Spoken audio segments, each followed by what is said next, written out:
चलते हैं श्रीमद् भागवत महापुराण। महाराज परीक्षित जी श्री सुखदेव जी महाराज का पूजन करके सुखपूर्वक जब वो आसन पर विराजमान है तो उनसे कहते हैं, प्रभु आप जैसे भगवत प्रेमी महात्माओं का हम जैसे गृहस्थों को दर्शन होना, स्पर्श करना या चरणामृत उतारने का अवसर मिलना, मस्तक झुकाने का अवसर मिलना, ये तो सिर्फ भगवान की कृपा से होता है। जब द्रवहि दीन दयालु राघो तो साधु संगति पाई। हरि प्रसन्न है इसलिए हे परमहंस शिरोमणि अवधूत आपका दर्शन हुआ, आपके चरण प्रक्षालन का, आपके स्पर्श का, आप से संभाषण करने का सौभाग्य प्राप्त हुआ। और मैं अपना सौभाग्य इसलिए मानता हूं कि भगवान श्री कृष्ण के परम प्रिय महाभागवत पांडवों के वंश में उत्पन्न हुआ हो। इसलिए भगवान अपने निज जनों पर कृपा करने के लिए जो अवतरित हुए थे, जो हमारे प्रिय पूर्वज हैं, उनके दूत बने, उनके सारथी बने, उनके मित्र बने। कहां तक कहूं, श्री कृष्ण की कृपा ना होती तो आप जैसे परमहंस बिना बुलाए चलकर कैसे पधार करके हमारा, इस समय जब मैं मरने के लिए संकल्प ले चुका हूं, 7 दिन बाद मेरी मृत्यु हो जाएगी, तक्षक सर्प अवश्य काटेगा और मैं भस्म हो जाऊंगा, इस समय आपने दर्शन दिया। अन्यथा ते अव्यक्त गते दर्शनम न कथम नृणाम नितराम म्रियमाणानाम संसिद्धस्य वनीयशः अतः पृच्छामि संसिद्धिं योगिनां परमं गुरुं पुरुषस्य यत्कार्यं म्रियमाणस्य सर्वथा। इसलिए मैं हाथ जोड़कर आपसे प्रश्न करता हूं, आप योगियों के परम गुरु हैं, सिद्धि का स्वरूप क्या है और उस सिद्धि की प्राप्ति की साधना का क्या स्वरूप है? सिद्धि का स्वरूप क्या है और उस सिद्धि का साधन क्या है? जो पुरुष सर्वथा मरणासन्न है उसको क्या करना चाहिए? भगवान आप कृपा करके बताइए, मनुष्य मात्र का क्या परम कर्तव्य है और उस कर्तव्य के लिए उसे क्या श्रवण करना चाहिए, क्या जप करना चाहिए, किसका भजन करना चाहिए, क्या त्याग करना चाहिए? 2 प्रश्न के। पहला, सिद्धि क्या है और उसका साधन क्या है? दूसरा, मरणासन्न पुरुष का, जो अभी निश्चित हो चुका है मरना, उसको क्या करना चाहिए? और सब मरणासन्न है, कब मर जाए? परीक्षित जी के तो 7 दिन पक्के, अपने तो 7 मिनट भी पक्के नहीं। तो मनुष्य मात्र को क्या करना चाहिए? क्या उद्देश्य है मनुष्य जीवन का? क्या श्रवण करे, क्या जप करे, क्या स्मरण करे और क्या त्याग करे जिससे उसका परम साध्य प्राप्त हो जाए? वैसे श्री सुखदेव जी केवल उतनी देर रुकते हैं जितनी देर गाय दुही जाती है, पर भगवान की कृपा अब 7 दिन 7 रात रुकेंगे। जब महाराज परीक्षित ने ऐसा प्रश्न किया तो व्यास नंदन भगवान श्री सुखदेव जी, देखो यही परमहंसों की स्थिति है। अब बोलना तो पहले वंदना मंगलाचरण कुछ नहीं, ये सिद्धों की स्थिति। कोई मंगलाचरण नहीं श्री सुखदेव जी ने किया। आगे चलकर जब दोबारा प्रश्न करते हैं तब मंगलाचरण ही, भगवान श्री कृष्ण का स्तवन ही करते चले जा रहे हैं। ये सिद्धों की स्थिति है। कुछ स्तोत्र, मंगल भगवान का कुछ नहीं। श्री सुखदेव जी ने कहा, राजन तुम्हारा लोकहित के लिए किया हुआ यह प्रश्न बहुत ही उत्तम है, बड़ा उत्तम प्रश्न किया तुमने। पहले होना चाहिए स्तवन बंधन, जब जे ही वाक्य खुले तो पहला बंधन। यही सिद्ध परमहंसों की अवधूत जनों की स्थिति है। प्रश्न क्या सीधे उत्तर, प्रश्न की महत्ता, तुमने जगत मंगल के लिए ये प्रश्न किया, बड़ा उत्तम प्रश्न है। आत्मविद सम्मतः पुंसाम श्रोतव्यादि यह परहा। राजन, मनुष्यों के लिए तो बहुत सी बातें कहने को होती हैं, सुनने को होती हैं, स्मरण करने को होती हैं,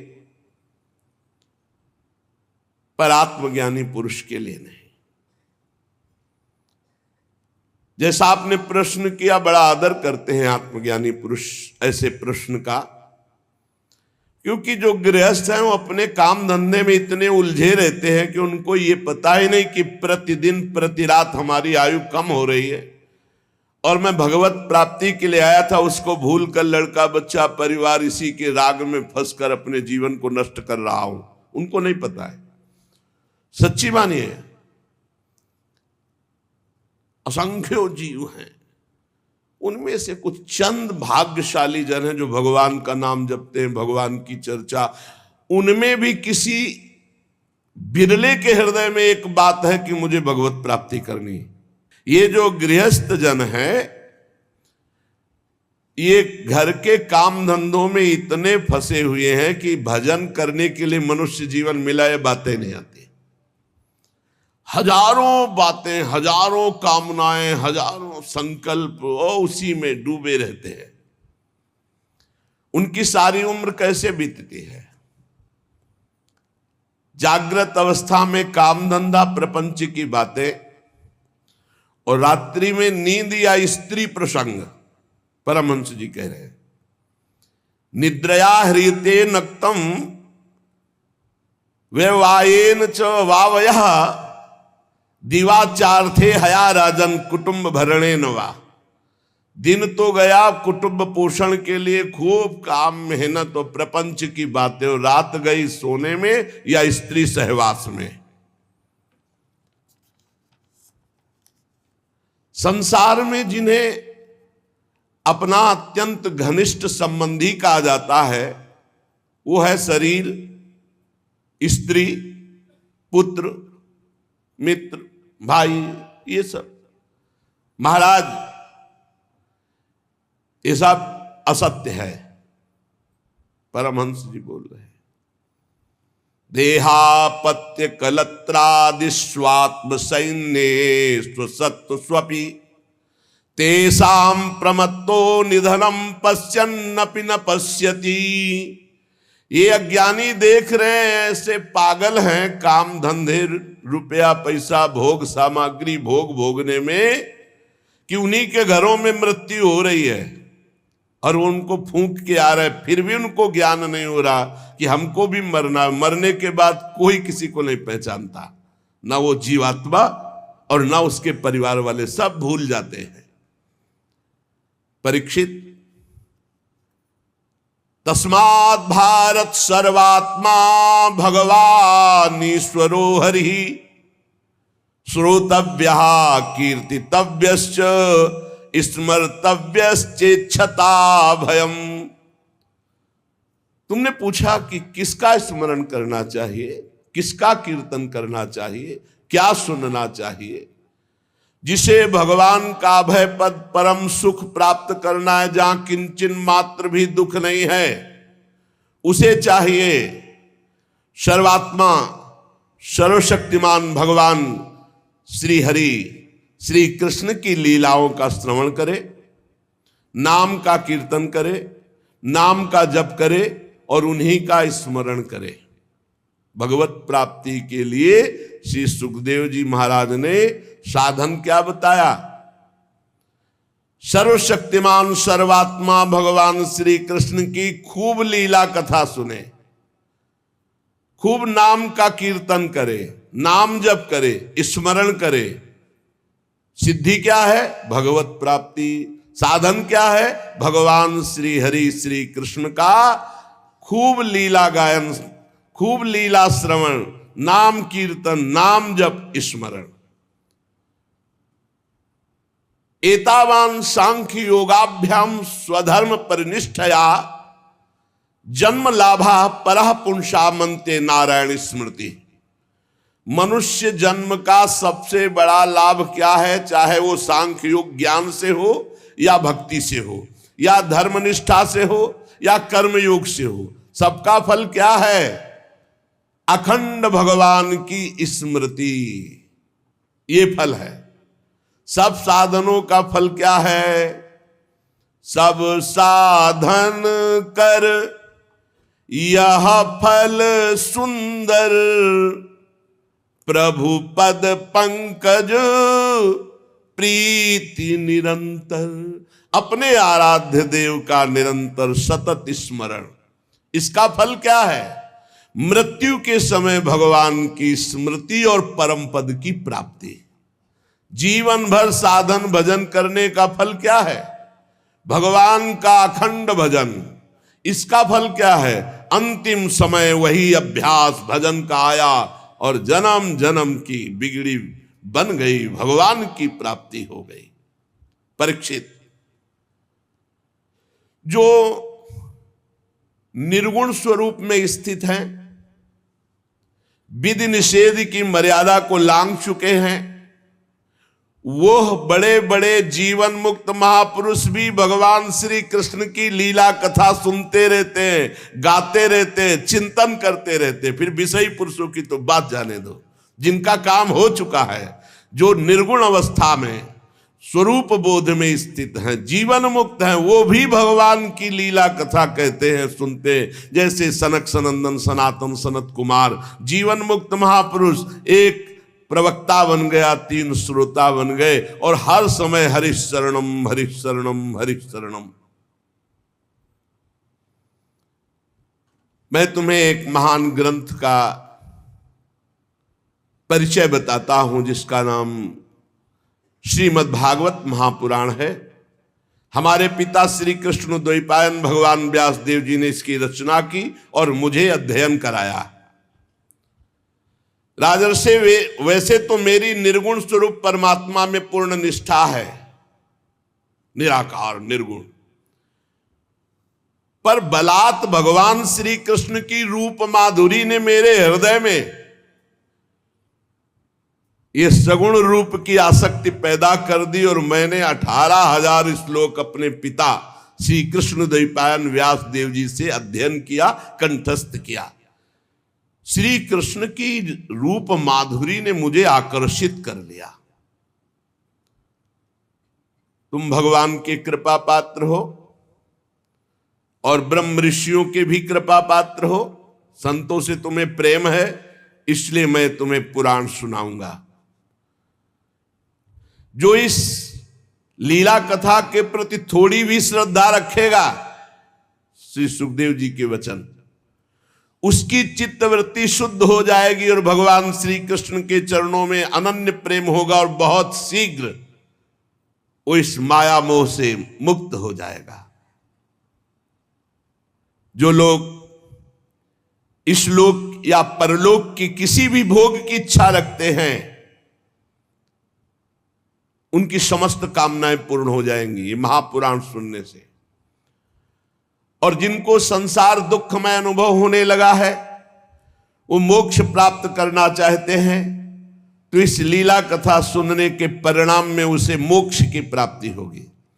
जिसे लोक परलोक के भोग चाहिए उसे भोग प्राप्त होगा, जो मोक्ष चाहता है उसे मोक्ष की प्राप्ति होगी।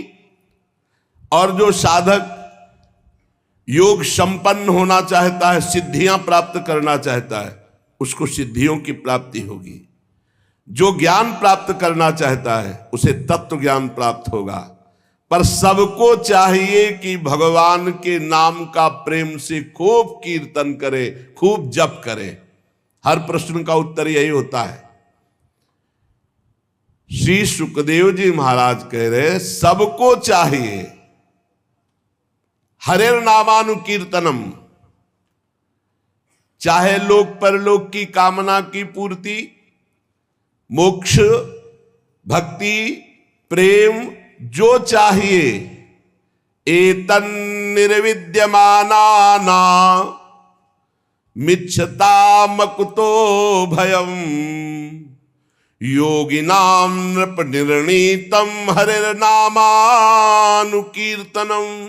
सबको चाहिए, क्योंकि सब सिद्धि भगवान के नाम में है। जो नाम कीर्तन करता है, नाम जप करता है, जो चाहेगा वो प्राप्त हो जाएगा। अपने कल्याण साधन की ओर से असावधान रहने वाले इन विषयी भोगी पुरुषों की लंबी आयु अनजाने में पूरी की पूरी व्यर्थ व्यतीत हो जाती है। क्या लाभ है ऐसी लंबी आयु प्राप्त करके? अरे सावधानी से ज्ञान पूर्वक घड़ी दो घड़ी बिता दिया जाए तो वही परम कल्याण का हेतु बन जाएगी। घड़ी दो घड़ी, 24 मिनट, 48 मिनट, बड़ी लंबी लंबी आयु भोगों में प्रपंच में लोग व्यतीत करके मर जाते हैं, कुछ नहीं लाभ ले पाते। और जो ज्ञानी जन सावधान है वो घड़ी दो घड़ी में अपना काम बना लेते हैं। राजर्षि खटवांग को जब पता चला कि मात्र 48 मिनट समय रह गया है हमारी मृत्यु का, बस उसी समय भगवान के नाम में चित्तवृत्ति लगा दी, सारे संसार से हटा के, तो 48 मिनट में भगवान के अभय पद को प्राप्त कर लिया। आपके पास तो अभी समय है, आप निराश ना हो, निरंतर नाम जप करो। कई बार कहा है, आप ध्यान दीजिए सत्संग में कि हर समय राधा राधा हम जप रहे हैं, किसी समय मृत्यु हुई तो हमें भगवान की प्राप्ति हो जाएगी, परम पद मिल जाएगा। परीक्षित, अभी तो तुम्हारे जीवन की अवधि 7 दिन की है। खडवांग ने 48 मिनट में भगवत प्राप्ति की थी। चिंता मत करो, इसी 7 दिन में तुम्हें परम पद में विस्थापित कर दूंगा। जब कोई संत, जब कोई गुरु कहे चिंता मत करो, तो हृदय शीतल हो जाना चाहिए, विश्वास होना। ए परीक्षित, खडवांग ने 48 मिनट में भगवत प्राप्ति की, तुम्हारे 7 दिन, चिंता मत करो, परम पद में मैं विराजमान करूंगा। मृत्यु का समय आने पर वही घबराते हैं जिन्होंने जीवन में भजन नहीं किया। घबराना नहीं चाहिए, वैराग्य से युक्त होकर शरीर संबंध को काट देना चाहिए। अब जीवन भर शरीर संबंध में रहो, मैं पुरुष मैं स्त्री, तो बुढ़ापे में काट पाओगे? नहीं। यावत स्वस्थमिदम कलेवरम यावच्च दूरे जरा, जब तक बुढ़ापा दूर है, शरीर स्वस्थ है, रोगी नहीं हुआ, तब तक मन को प्रभु में लगा लो। अन्यथा जैसे आग लगने पर कुआं खोदना व्यर्थ है, ऐसे ही बुढ़ापे में भजन नहीं होता। नहीं होता, ये सब नाटकबाजी, भजन नहीं होता। अभ्यास जीवन में किया नहीं भजन, जो अभ्यास कर रहे हैं वो देख ले, और जिन्होंने अभ्यास नहीं किया वो भगवान में चित्तवृत्ति लगा देंगे। यहां संसारी लोग कहते हैं अरे तुम्हारी भजन की अवस्था है, तो जो बोल रहा भजन की अवस्था उससे पूछो तुम्हारी अवस्था क्या है, तुम भजन करते हो? ये जीवन बड़ा कीमती है, केवल भगवत प्राप्ति के लिए। महामुनि परमहंस शिरोमणि श्री सुखदेव जी कह रहे हैं, धैर्य के साथ घर से निकलकर तीर्थ या भगवत धामों का आश्रय लें और वहां एकांत में भगवान का नाम जप या प्रणव गुरु प्रदत्त आ उ मा, मन ही मन खूब जप करे। जैसे गोकर्ण जी ने अपने पिता को उपदेश किया, छोड़ो चलो भजन में। बड़ा कठिन है, बड़ा कठिन है, बातें बनाना अलग है, बहुत कठिन है। जब कोई भगवत प्राप्ति की चाह करना किसी भी संयोग से प्रारंभ करता है, तो लड़का बच्चा और पत्नी और परिवार इतना प्यारा लगना लगता है कि पूछो मत। मतलब कैसे तुम्हें बताएं, तुम मोह में हो इसलिए नहीं जानते हो। थोड़ा हटो वैराग्य की तरफ, तब पता। भगवत मार्ग कोई खिलवाड़ नहीं है। अगर थोड़ी भी आशा है तो वहीं पहुंच जाओगे, थोड़ी भी आशा, इसीलिए आशा का कनेक्शन ही काट दिया जाता है। बड़ा धैर्य रखकर घर से निकले, किसी धाम या तीर्थ, अगर अपना कल्याण करना, पूरा जीवन गृहस्थी में व्यतीत कर दिया तो अंतिम बनाओ, किसी धाम या तीर्थ का आश्रय लेकर भगवान का निरंतर नाम जप करते हुए या प्रणव का जप करते हुए बुद्धि को सब जगह से हटा ले, कोई हमारा नहीं। जैसे तितिक्षु ब्राह्मण की कथा एकादश स्कंद में आएगी श्रीमद् भागवत में, जब उसका सब धन नष्ट हो गया, परिवार वाले छोड़ दिए, शरीर बुढ़ापा, तब उसने निश्चय किया अब जितनी आयु बची भगवान को देंगे। तो इतना महापुरुष हो गया कि भगवान उसके चरित्र का गायन किए एकादश स्कंद में। इंद्रियों को सब जगह से हटा ले, बुद्धि को हटा ले, किसके बल से? नाम जप के बल से। और विचार करे कि जैसे हमने पहले बहुत शरीर छोड़े, ऐसे अब इस शरीर छोड़ने का समय आ रहा है, मुझे बिल्कुल विचलित नहीं होना, मेरा कोई नहीं, भगवान के सिवा। अब वो भगवान के चिंतन में डूबे और भगवान का ध्यान करे। भगवान के ध्यान करते करते जब वो भगवान में तन्मय हो जाता है, वो आनंद से युक्त हुआ, सोई तमोगुण, रजोगुण, सतोगुण तीनों क्षीण हो गए और वो भगवान के परम पद को प्राप्त हो जाता। पर बड़ा कठिन है, जीवन में अभ्यास नहीं किया तो ये नहीं कर पाओगे, बिल्कुल नहीं कर पाओगे। परीक्षित जी ने पूछा कि आपने जिस धारणा की बात बताई, धारणा से ही तो ध्यान होता है। जो आपने कहा कि बहुत जल्दी परम पद प्राप्त हो जाता है, तो उसका स्वरूप क्या है? श्री सुखदेव जी ने कहा, बहुत ध्यान देने योग्य बात, परीक्षित, ये धारणा वही कर सकता है जो आसन जीत चुका है। ले, आसन जीत चुका है, 3 घंटे बिना किसी भी तरह के हिले डुले सिद्धासन या पद्मासन में बिल्कुल मूर्तिवत, उसे कहते हैं आसन विजयी। 3 घंटे सिद्धासन, पद्मासन, इन्हीं को आसनों में गणना की गई है। ये सुखासन तो जनसाधारण लोगों का आसन है। शांत एकदम, नाम या मंत्र, बिल्कुल हिलना डुलना नहीं, बिल्कुल हिलना डुलना नहीं। गुरु कृपा से इनका सबका अभ्यास पूर्ण हुआ, बहुत आनंद। थोड़ी देर तो भीषण कष्ट होता है, फिर शून्याकार स्थिति होती, शून्य एकदम शरीर शांत, बस लक्ष्य में स्थिति है। पहले आसन विजयी, फिर श्वास विजयी। ये जो है श्वास ऐसे पाउडर या आटा ऐसे रख दिया जाए और उसमें धक्का ना लगे, तो उसको कहा जाता है प्राणों का संयमन कर चुका है। फिर आसक्ति विजयी, न शरीर में आसक्ति, न परिवार में आसक्ति।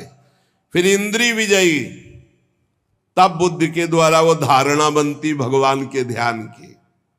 आसन, श्वास, आसक्ति, इंद्रिय, मन, बुद्धि, सब पर विजय प्राप्त किए, तब भगवान के रूप का ध्यान।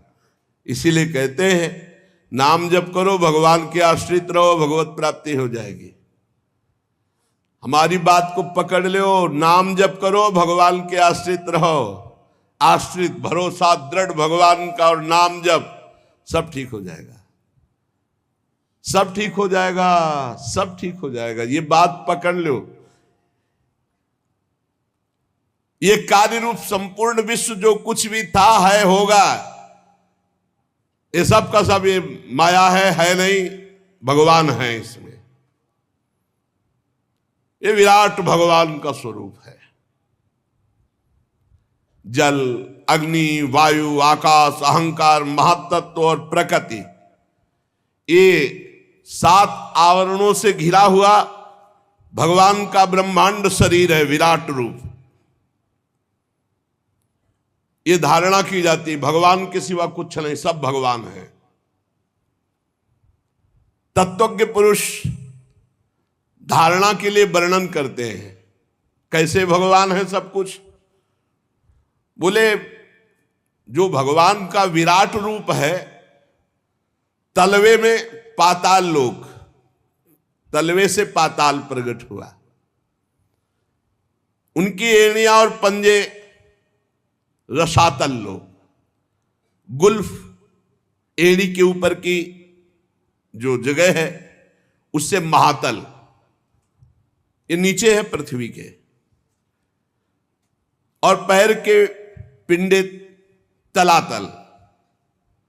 विश्वमूर्ति भगवान के दोनों घुटने सुतल लोग, जांघें वितल, दो जांघें इसलिए वितल और अतल, पेंडु भूतल, और उनके नाभि रूप, ये जो भूतल है ये पेंडु, नाभि रूप आकाश, नाभि से आकाश,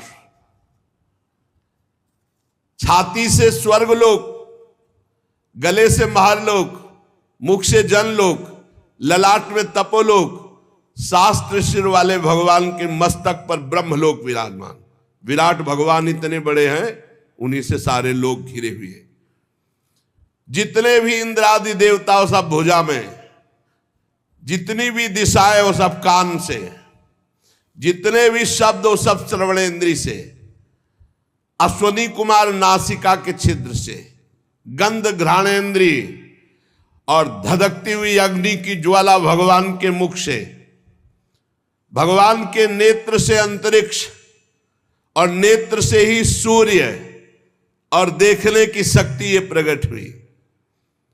दोनों पलके खुलना और बंद होना, इन्हीं में इसी से सृष्टि का लय और रचना होती है, इसी से रात और दिन का विभाग प्रकट हुआ। भ्रू विलास मात्र से ये सब रचना होती है और नष्ट हो जाती है। भ्रकुटी विलास सृष्टि लय होई। भगवान के तालु से जल का प्रादुर्भाव और रस का प्रादुर्भाव हुआ, और वेदों को भगवान की श्वासों से प्रादुर्भाव,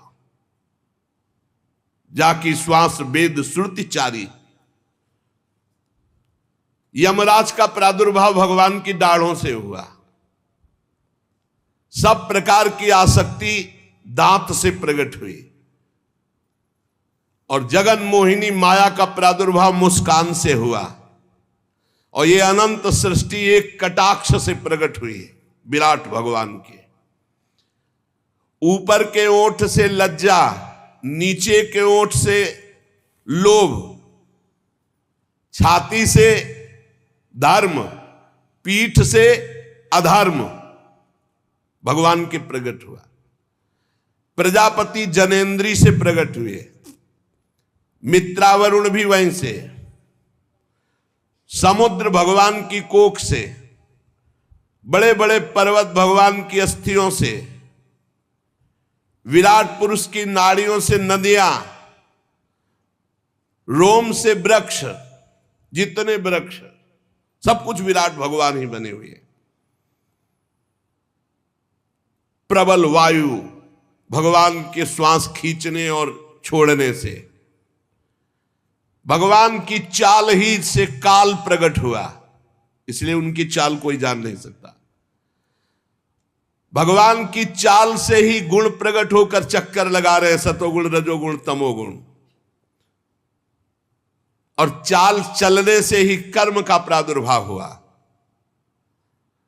भगवान के केश से बादलों का प्रादुर्भाव हुआ, भगवान के वस्त्र से संध्या का प्रादुर्भाव हुआ।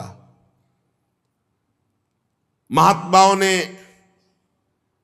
मूल प्रकृति को भगवान के हृदय से प्रकट हुआ बताया। मूल प्रकृति ब्रह्म और मूल प्रकृति, फिर त्रिगुणात्मिका प्रकृति, फिर महातत्व, फिर अहंकार, जिससे सृष्टि प्रकट होती वो मूल प्रकृति भगवान के हृदय से प्रकट हुई।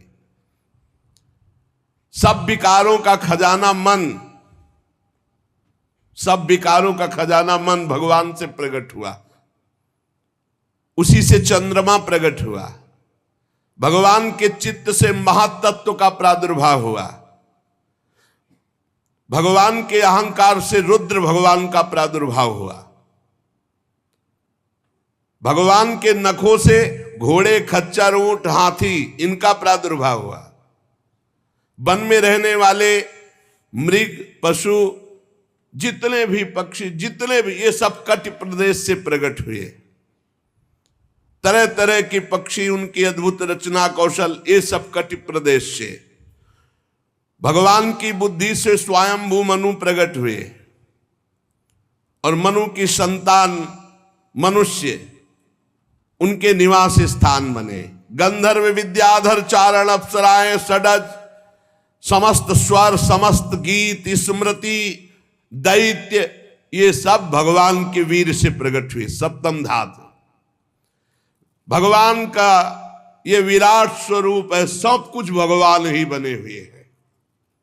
परीक्षित, मैंने तुम्हें भगवान के विराट स्वरूप का वर्णन किया। जैसे स्वप्न देखने वाला स्वप्नावस्था में अपने आप को अनेक रूपों में देखता है, पदार्थ भी वही, व्यक्ति भी वही, कुछ और नहीं, केवल वही स्वाप्निक, ऐसे ही ये सब स्वाप्निक है। विराट भगवान ने जो पैदा किया माया के द्वारा, ये सब स्वाप्निक है। इसमें सत्य केवल भगवान है। जो इसमें रम जाता है उसका अधापतन हो जाता है। इस रचना में जो रम जाता है उसका अधापतन हो जाता है, दुर्गति को प्राप्त होता है। श्री सुखदेव जी ने कहा, सुनो परीक्षित, सृष्टि के प्रारंभ में जो ब्रह्मा जी भगवान के नाभि कमल से प्रकट हुए, उन्होंने इन्हीं विराट पुरुष की धारणा की थी, तब उनको स्मृति प्राप्त हुई थी जो प्रलय काल में विलुप्त हो जाती है। उन्हीं की दृष्टि से अमोघ बुद्धि निश्चयात्मिका हो गई, तब ब्रह्मा जी ने जगत को पुनः रचा जो प्रलय के पहले था। ये वेदों की ऐसी वर्णन शैली है कि लोगों की बुद्धि स्वर्ग आदि में फंस जाती है। जीव वासना स्वप्न जैसे देखता ऐसे स्वर्गलोक भी है, एक थोड़ा अच्छा स्वप्न है, कुछ नहीं।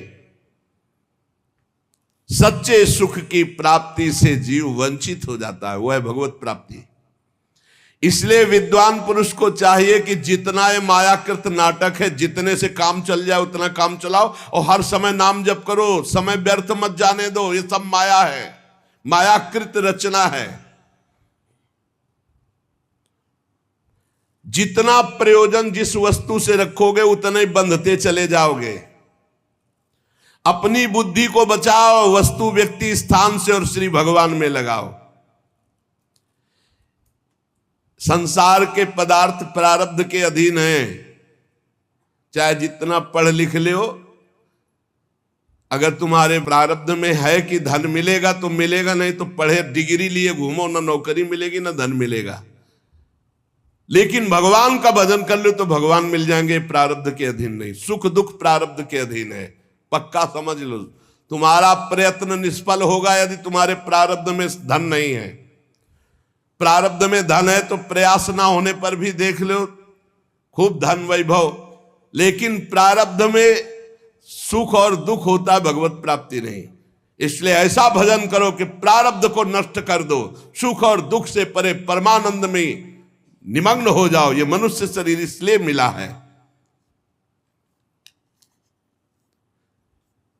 परीक्षित, जब जमीन में सोने से काम चल सकता है तो पलंग के लिए क्यों प्रयास करे? भजन करो, काहे को? जब भुजा भगवान ने दी है उससे तकिया का काम चल जाता है तो तकिया लाने की आवश्यकता क्या है? भजन के लिए जन्म हुआ, भजन के लिए।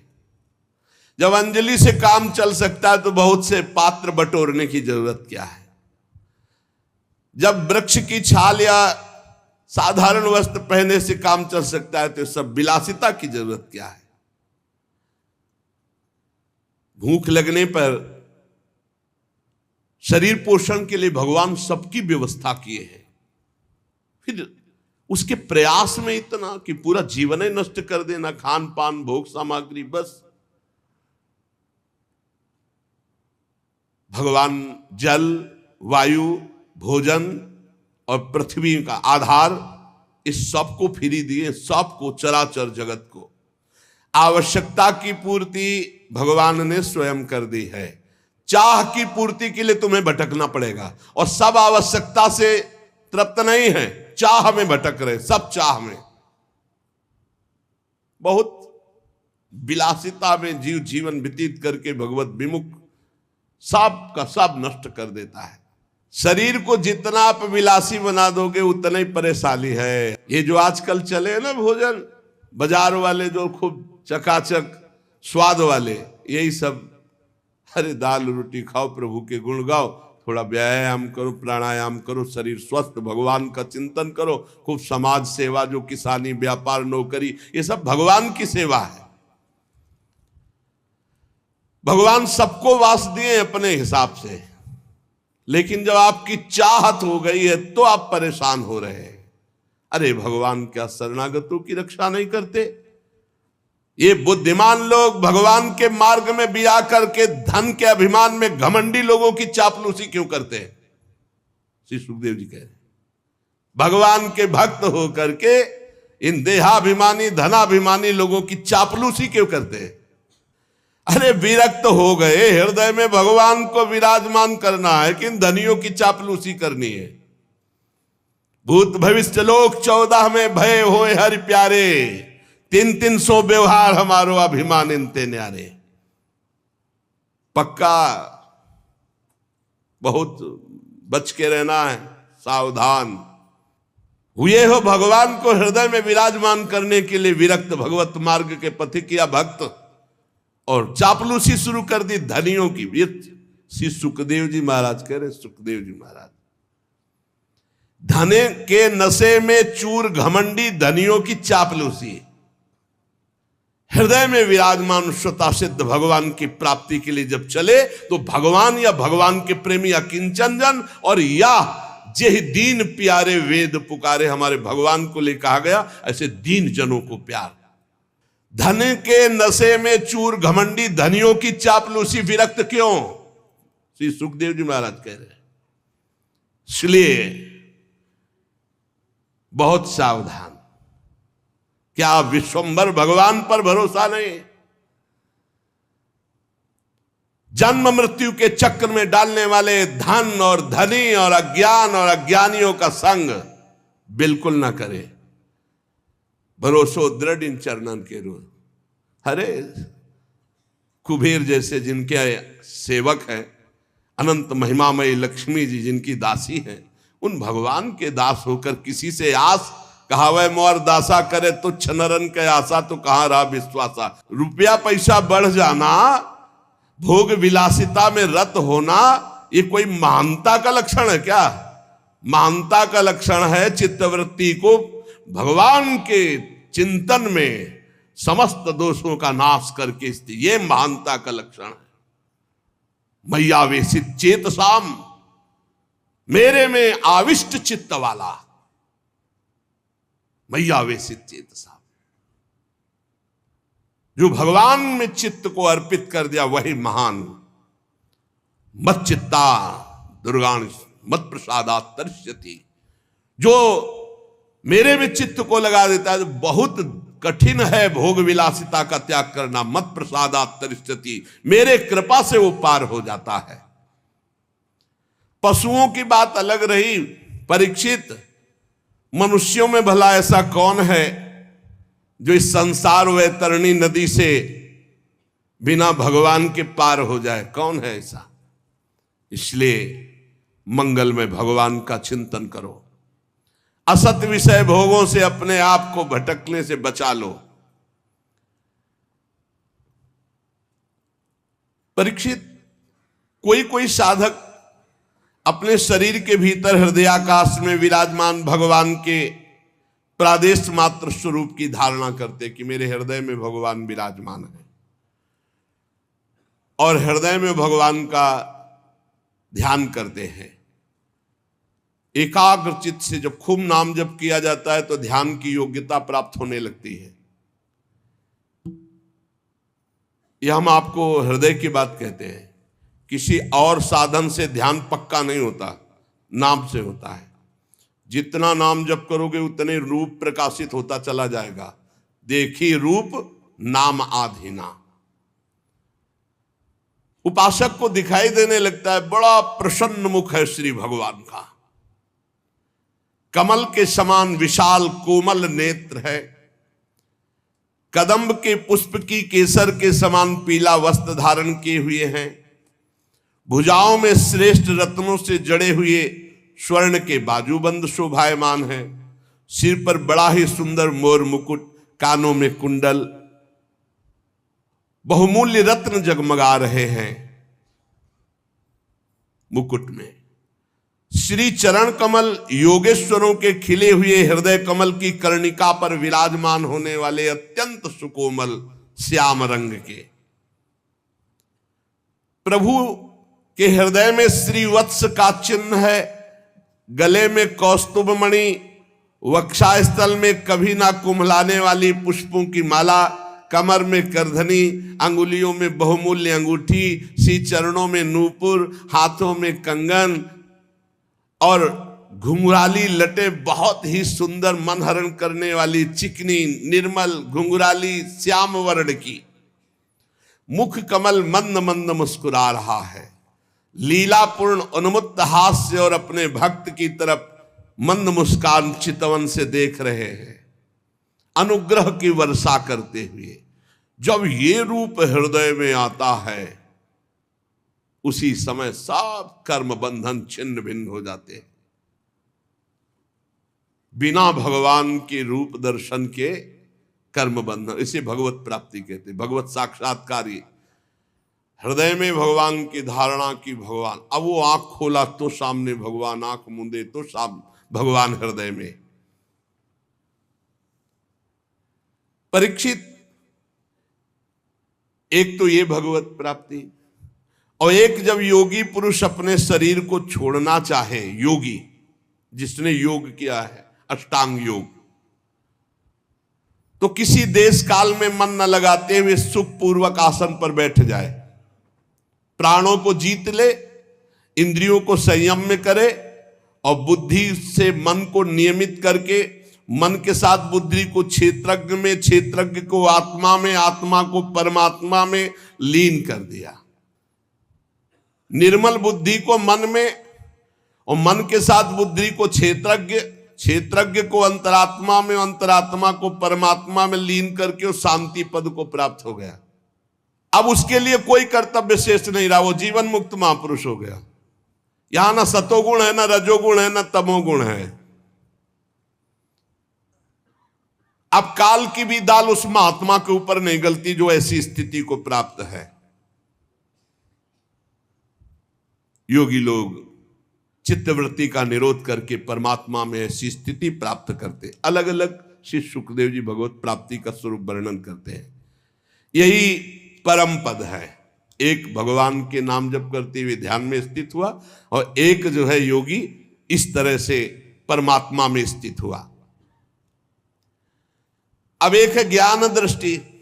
ज्ञान दृष्टि बल से जिसकी सब चित्त वासना नष्ट हो चुकी है, वो ब्रह्मनिष्ठ अपने को परमात्मा स्वरूप देखता है। वो जब शरीर त्याग करता है तो कैसे, एड़ी से अपनी गुदा को दबाकर, गुदा द्वारा बिना घबराहट के प्राणवायु को षटचक्र भेदन करता है। वह मनस्वी नाभि चक्र मणिपूरक में स्थित वायु को हृदय चक्र अनाहत में, वहां से उदान वायु को वक्षा स्थल में विशुद्ध चक्र में, फिर वहां से वायु को धीरे धीरे तालुमूल विशुद्ध चक्र के आगे बढ़ा देता है। तदनंतर 2 आंख, 2 कान, 2 नासा छिद्र, मुख, इन 7 को रोक करके वायु प्राणवायु को भौं के बीच में आज्ञा चक्र में ले जाता है। अगर उसे किसी लोकांतर का भोग चाहिए तो फिर वहां रुकना होता है, वहीं से संकल्प बनेगा और वो उसी लोक में पहुंचेगा। और अगर नहीं तो आधी घड़ी 12 मिनट तक आज्ञा चक्र में वायु को रोके, फिर वहां से शास्त्र सार ब्रह्मरंध्र, और फिर ब्रह्मरंध्र का छेदन करके जीवन मुक्त परमात्मा स्वरूप हो गए। एक ये गति है। और यदि योगी को वहां इच्छा हो जाए कि मैं ब्रह्मलोक में जाऊं, 8 सिद्धियों का भोग भोगूं, जो वो सब प्राप्त हो जाएगा। अरे इसीलिए भजन करो। योगी का शरीर वायु की भांति सूक्ष्म हो जाता है। वो उपासना, तपस्या, योग, ज्ञान का सेवन करने वाला त्रिलोकी के बाहर भीतर कहीं भी घूम सकता है, पास मिल जाता है उसको। जहां चाहे, देवलोक, ब्रह्मलोक, तपलोक, महारलोक, रसातल, तलातल, पाताल, जहां चाहे। ये भगवान का शिशुमार चक्र विश्व ब्रह्मांड का भ्रमण केंद्र है। योगी चाहे तो मार लोक चला जाए, सत्य लोक चला जाए, सत्य लोक जाएगा, जितनी ब्रह्मा की आयु वहां आनंद लेकर फिर वो ब्रह्म को प्राप्त हो जाएगा। भगवान का भजन करने वाला जिस पद को प्राप्त होता है वहां ना शोक है, न दुख है, न बुढ़ापा है, न मृत्यु है, न भूख है, न प्यास है, न मान है, न अपमान है, न उद्वेग है, न भय है, न केवल आनंद ही आनंद। यही प्राप्त करने के लिए मानव देह मिला है।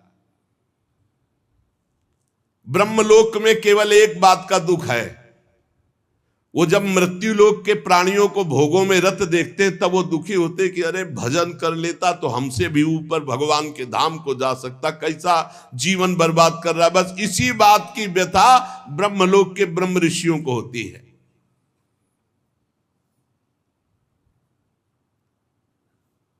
जो ज्योतिर्मय भगवान के स्वरूप को प्राप्त करता है, घ्राणेन्द्रिय को गंध तन्मात्रा में, रसना को रस तन्मात्रा में, नेत्र को रूप तन्मात्रा में, त्वचा को स्पर्श तन, श्रोत्र को शब्द तन्मात्रा में, कर्मेंद्रिय को अपनी अपनी क्रिया शक्ति में अपने अपने सूक्ष्म स्वरूपों को प्राप्त करा देता है।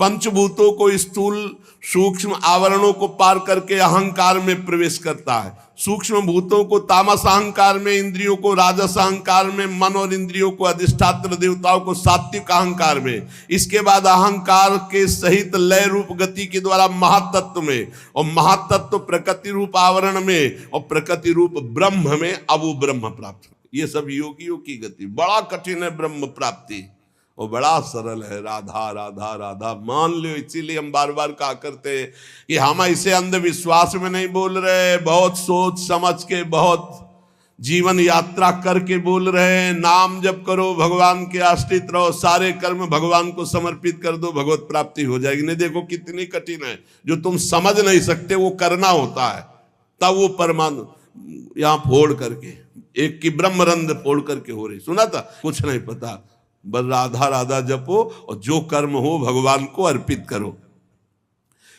वो आनंद स्वरूप परमात्मा को प्राप्त होता है। कितनी नाम की महिमा है। पुत्र के बहाने नारायण बुलाया तो कौनो चक्र नहीं तोड़ना पड़ा और संसार चक्र टूट गया, भगवान की प्राप्ति हो गई। इसीलिए आनंदित रहो, वृंदावन धाम मिल गया भगवान। कितना कठिन। इसीलिए धूप की गर्मी तब तुम्हें छाया समझ में आएगी कि भगवत प्राप्ति है क्या। संसार चक्र में पड़े हुए मनुष्य के लिए बहुत सरल भगवत प्राप्ति। भगवान श्री कृष्ण की लीला कथा गायन, नाम जप, उनकी सेवा, जिससे अनन्य भक्ति हो जाए तो बहुत सरलता पूर्वक भगवत प्राप्ति हो जाए। भगवान ब्रह्मा अपनी पवित्र बुद्धि से 3 बार समस्त वेद शास्त्रों का अनुशीलन किया, फिर यही निकाला कि सबसे सरल उपाय है भगवान का नाम जप करते हुए, भगवान की लीला कथा सुनते हुए भगवान की सेवा की जाए श्री कृष्ण चंद्रजू की, तो सर्वश्रेष्ठ परम पद सहज में मिल जाए। भगवान ब्रह्म कार्त्स्नेन तिरन्वीक्ष मनीषया तद्यवस्यत् कूटस्थो रतिरात्मन यतो भवेत्। भगवान सर्वभूतेषु लक्षितः स्वात्मना हरि।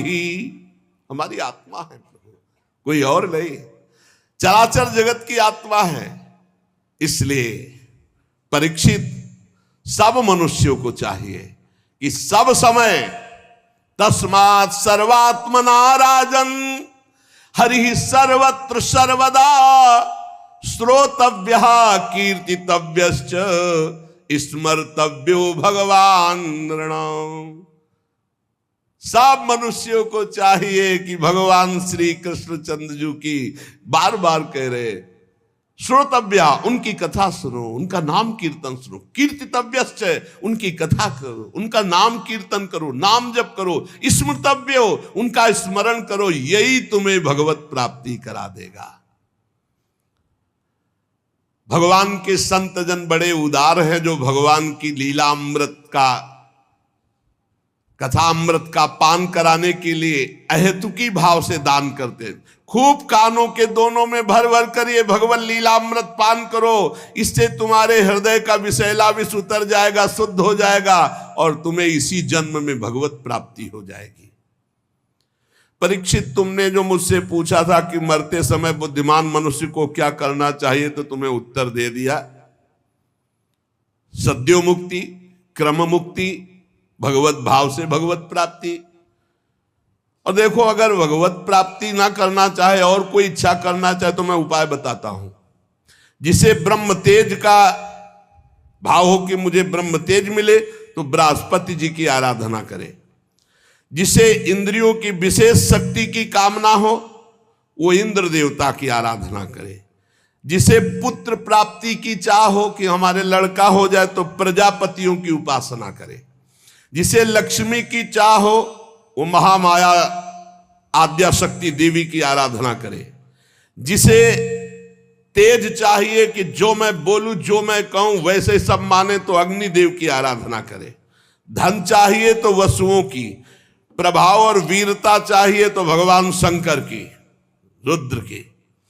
अन्न चाहिए तो अदिति की, स्वर्ग चाहिए तो देवताओं की, राज्य की अभिलाषा हो तो विश्वदेवों की, समाज को अपने अनुकूल बनाना हो तो साध्य देवताओं की आराधना करे।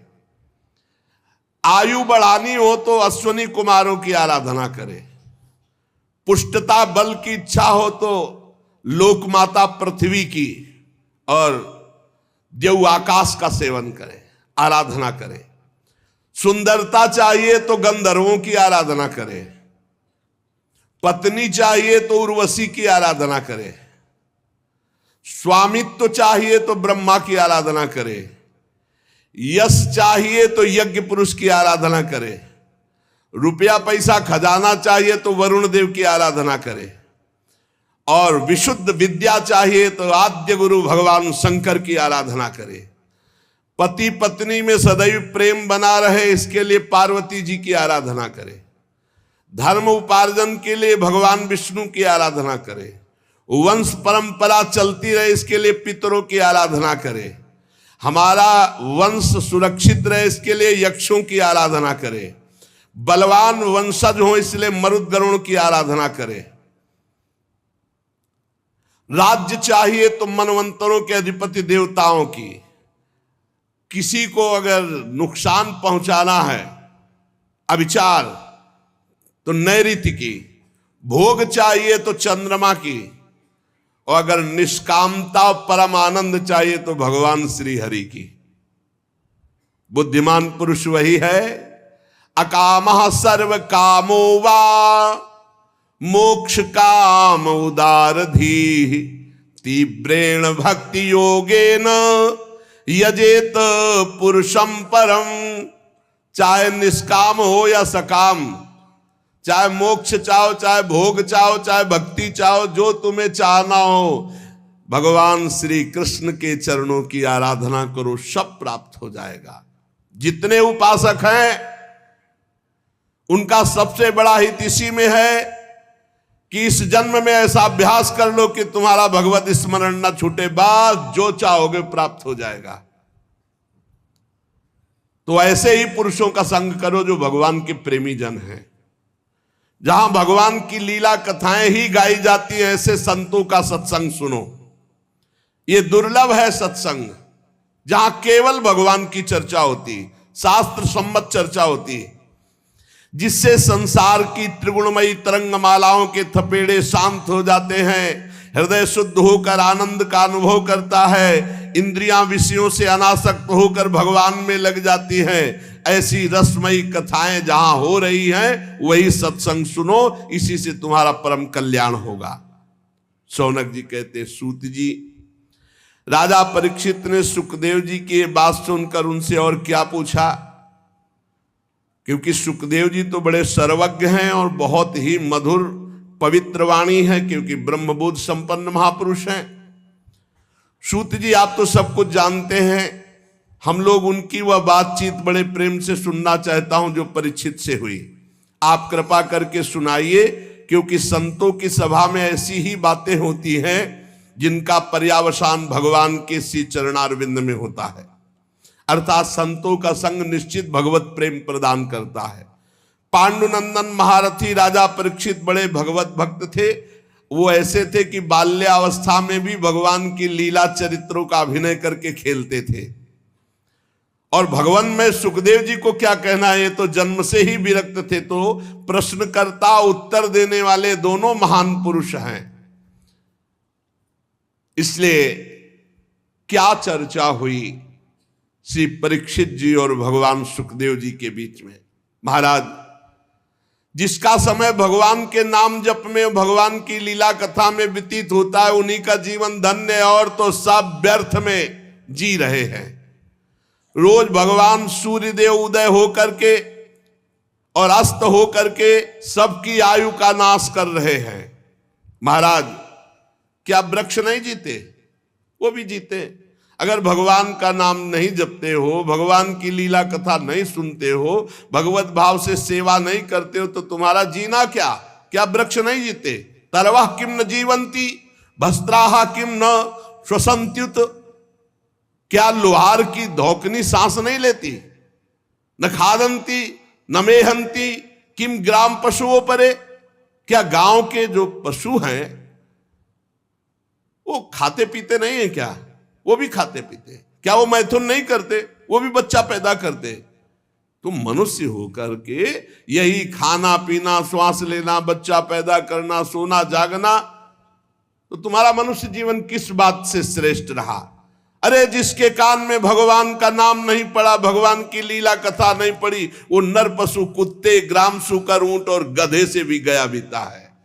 स्विडवरा होष्ट खरैः संस्तुतः पुरुषः पशु नयत कर्ण पथोपेतु जातु नाम गदाग्रजः बिले बतो रुक्रम विक्रमान्ये न शृण्वतः कर्णपुटे नरस्य जिह्वा सती दार्दुरिके वसूत न चोपगाय तिरुगाय गाथा।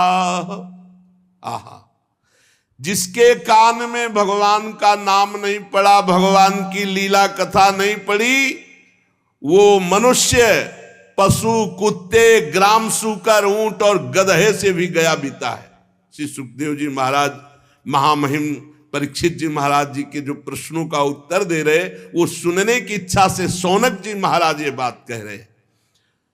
सूत जी, जो मनुष्य भगवान श्री कृष्ण की कथा कभी नहीं सुनता, उसके कान बिल के समान है। कान का महत्व है भगवान का नाम सुनना, भगवान की चर्चा सुनना। जिन हरि कथा सुनी नहीं काना, श्रवण रंध अहि भवन समाना। वो बिल के समान है जिसमें सांप रहता है, वो बिल। श्रवण रंध अहि भवन समाना, जिन छेदों में सांप आदि रहते हो छेद मात्र हैं, जिनमें भगवान का नाम, भगवान की चर्चा नहीं गई। और जो जीव भगवान की लीला कथा का गायन नहीं करती, जिह्वा सती दादुर्य के वर, मेढक की जबान के समान है। जो नहीं करही राम गुण गाना, जीह सुदादुर जीह समाना। जिह्वा सती दादुर्य केवल, जिसकी जबान भगवान की चर्चा नहीं करती, भगवान का नाम नहीं लेती, वो टर टर दिन भर बात करते रहते, मेढक की तरह बेकार है। और जो सिर कभी भगवान श्री कृष्ण के चरणों में और संतों के चरणों में नहीं झुकता, वो व्यर्थ है। ते सिर कटु तुमरी समतूला, जे नमत हरि गुरु पद मूला। जो भगवान के चरणों में, संतों के चरणों में, गुरुदेव के चरणों में सर नहीं झुकता, कड़वी लौकी के समान व्यर्थ है। वो रेशमी वस्त्र और सुसज्जित मुकुट धारण करने में भी वो बोझा मात्र है। जो हाथ भगवान की सेवा पूजा नहीं करते, वो सोने के कंगन से भूषित होने पर भी मुर्दे के हाथ है। हाथों की महत्ता भगवान की सेवा, समाज की सेवा, माता पिता की सेवा, संत गुरु की सेवा, पशु पक्षी की सेवा। जो आंखें भगवान का, श्री विग्रह का दर्शन नहीं करती, संतों के दर्शन नहीं करती, वो जैसे मोर के पंख में आंख बनी हुई है, व्यर्थ ऐसे ही है।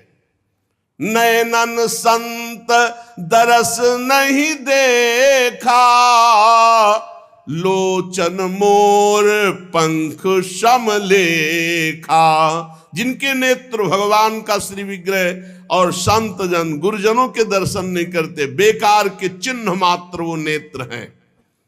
जो मनुष्य अपने पैरों में चलने की शक्ति रखकर धाम की परिक्रमा नहीं करता, भगवान की लीला स्थलियों का भ्रमण नहीं करता, वो बेकार के पैर हैं, उन पैरों का कोई महत्व नहीं। जिस मनुष्य ने भगवत प्रेमी संतों के चरणों की धूल कभी सिर पर नहीं धारण की, भगवान की भक्ति नहीं हृदय में आई, तो जीता मुर्दे के समान है। आहा, जीता हुआ मुर्दा कौन है? जिसके हृदय में भगवान की भक्ति नहीं। जिन हरि भगति हृदय नहीं आनी, जीवित सौ समान ते प्राणी। जिस मनुष्य ने भगवान के चरणों में चढ़ी हुई तुलसी की गंध नहीं सूंघी, सराहना नहीं कि आहा हो भाग्य, आज हमें भगवत प्रसादी तुलसी जी मिली, आज भगवत प्रसादी माला मिली, आज भगवत प्रसाद पाने को मिला, उसका जीवन व्यर्थ है। सूत जी, वो हृदय नहीं लोहा है जिसमें भगवान के प्रति प्रीति नहीं, भगवान के नामों के प्रति प्रीति नहीं, भगवान की लीला कथा के प्रति प्रीति नहीं, वो जीवन व्यर्थ है। इसलिए भगवान के परम भक्त आत्मविद्या विशारद भगवान श्री सुखदेव जी ने परीक्षित जी के सुंदर प्रश्न करने पर बड़ा सुंदर उत्तर दिया होगा, हम सब सुनना चाहते हैं।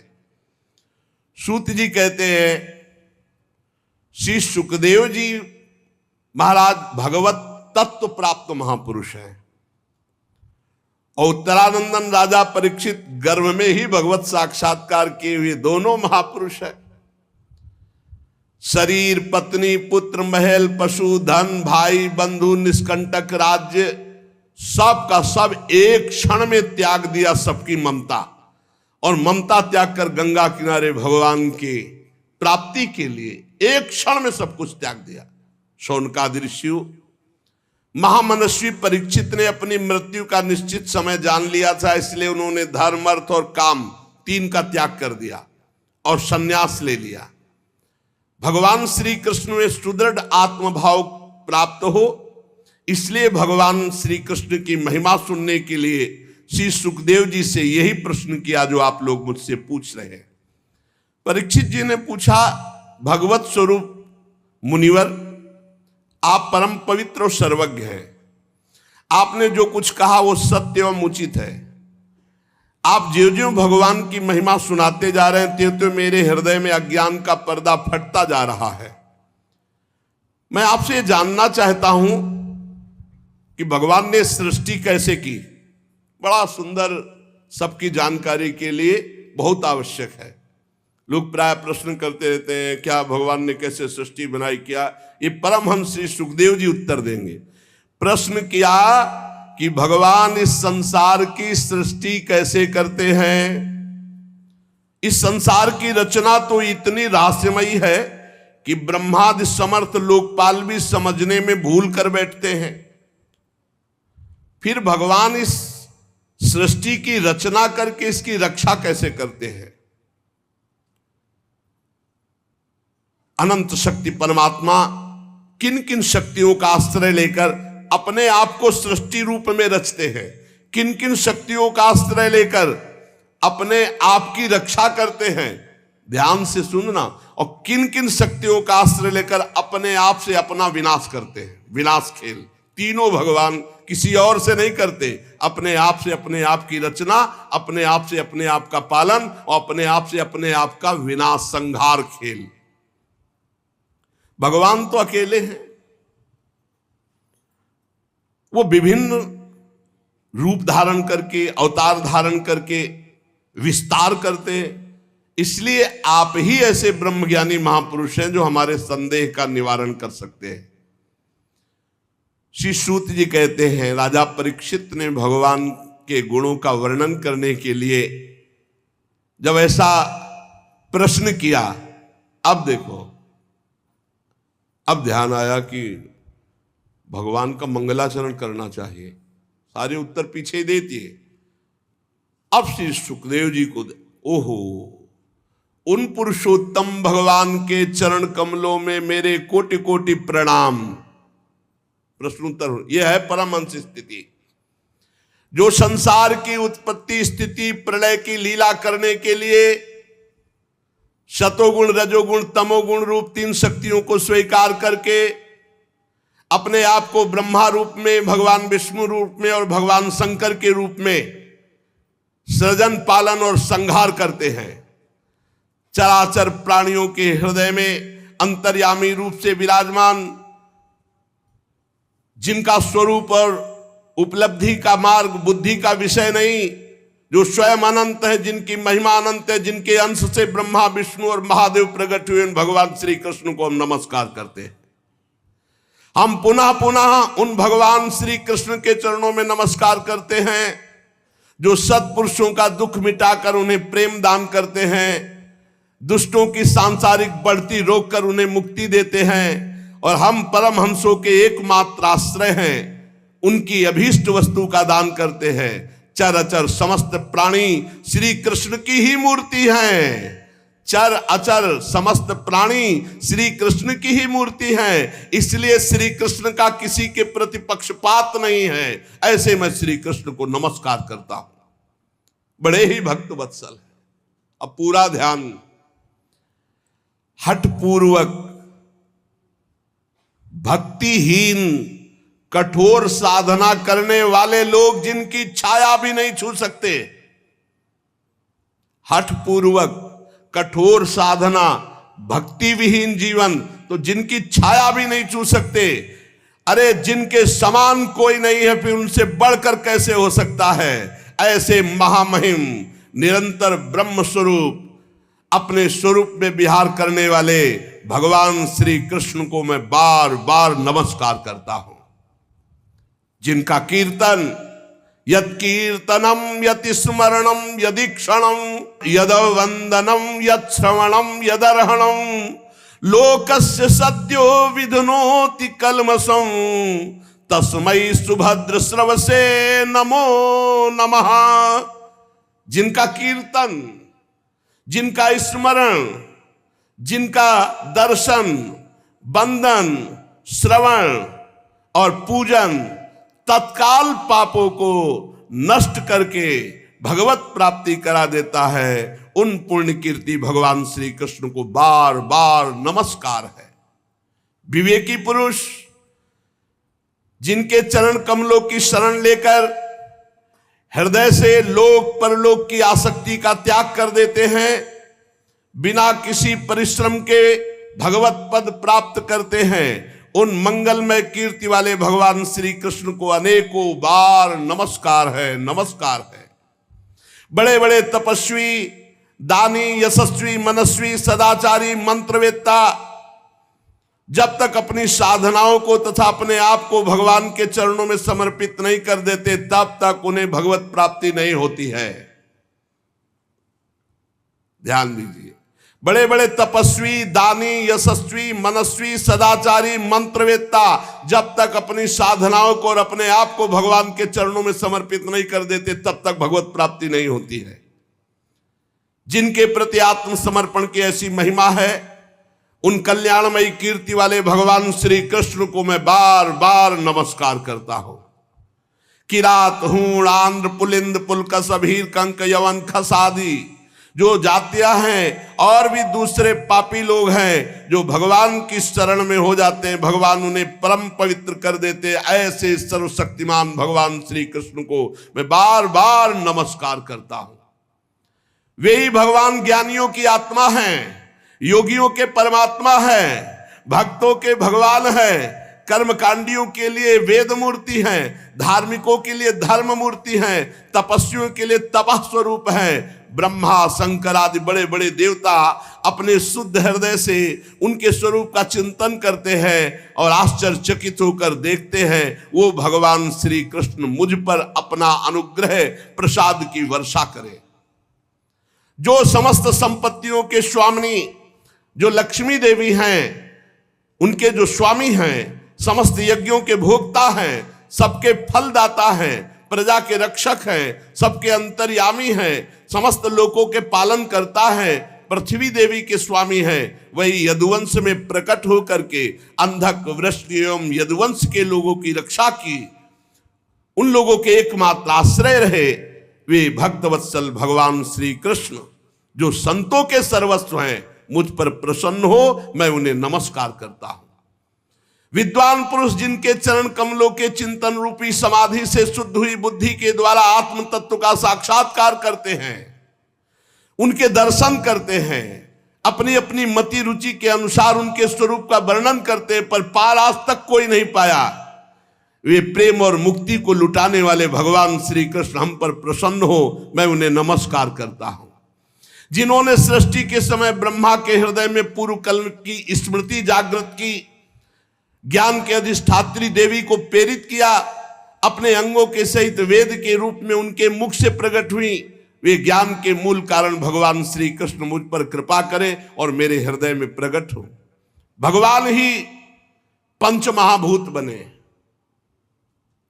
भगवान ही शरीर का निर्माण किया और भगवान ही जीव रूप से इसमें शयन कर रहे। गजब की बात, पकड़ ले तो पकड़ ले। भगवान ही पंचभूत बने, भगवान ही पंचभूतों से निर्मित शरीर बने, भगवान ही इसमें जीव रूप से विराजमान है, भगवान ही 5 ज्ञानेंद्री, 5 कर्मेंद्री, 5 प्राण, 1 मन, इन 16 कलाओं से युक्त होकर इसमें विराजमान। भगवान ही भगवान, यही बोध होता है। सर्वभूतमय भगवान मेरी वाणी को अपने गुणों से अलंकृत कर दे। संत पुरुष जिनके मुख कमल से मकरंद से समान झरती हुई ज्ञानमयी सुधा का पान करते हैं, वासुदेव अवतार सर्वज्ञ भगवान श्री कृष्ण द्वैपायन व्यास देव जी के चरणों में मेरा बारंबार नमस्कार। ये मंगल श्री सुखदेव जी ने किया। बीच में यही है परमहंसों की स्थिति। सबसे पहले प्रश्न का उत्तर दिया, फिर आराध्य देव भगवान श्री कृष्ण की वंदना, फिर गुरु श्री कृष्ण द्वैपायन भगवान व्यास देव जी जिन्होंने भागवत की रचना करके उपदेश किया, उनको नमस्कार किया। परीक्षित सुनो, वेद गर्भ स्वयंभू भगवान ब्रह्मा से नारद जी ने यही प्रश्न किया था कि आपने सृष्टि कैसे प्रकट की, जिसका स्वयं भगवान नारायण ने उन्हें उपदेश किया था, वही मैं तुमसे कह रहा हूं। ध्यान से सुनो। नारद जी ने जो प्रश्न किया और भगवान ने जो उत्तर दिया, वो आगे चर्चा करेंगे। श्री राधा वल्लभ लाल की जय।